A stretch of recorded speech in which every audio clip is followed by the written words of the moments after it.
welcome to the Auto Today YouTube channel. My name is Dhruv and next to me is the Volkswagen Virtus. And we're going to tell you all the highlights of this all-new sedan which will be in showrooms very soon.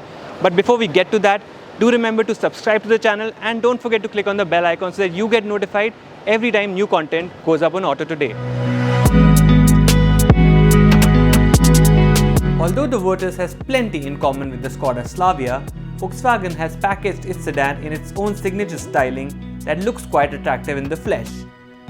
Both the headlamps and tail lamps get LED treatment, and there's tasteful use of chrome on the front bumper and grille as well as the rear bumper.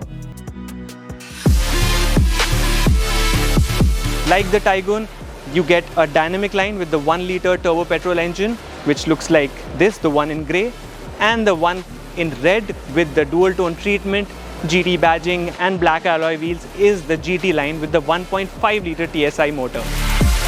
The Virtus is 20 mm longer than the Slavia at 4,561 mm, making it the longest in its segment, and it is also 20 mm taller than the Skoda. At 2,651 mm though, both the Virtus and the Slavia have the same wheelbase. That translates to generous space for those seated in the rear and should help attract buyers who prefer to be driven around by their chauffeur. There's a 521-litre boot and the capacity can be increased by flipping the rear seat down. Now there are two engine options on offer. There's a 115 bhp 1-litre turbocharged petrol motor which can be had with either a 6-speed manual transmission or a 6-speed automatic transmission, or the GT line which gets a 1.5-litre turbocharged petrol motor with 150 bhp of maximum power that is available with a 6-speed manual transmission or a 7-speed DSG. Highlights of the cabin include a 10-inch touchscreen with wireless Apple CarPlay and Android Auto support, an 8-inch digital instrument cluster, a sunroof, automatic climate control, ventilated front seats and 6 airbags.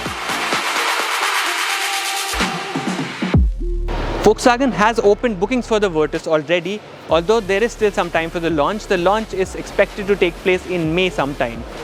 But before the launch of the Volkswagen Virtus takes place, our first drive review will also be up, so do remember, like I said, to subscribe to the channel and stay tuned to Auto Today for more automotive content.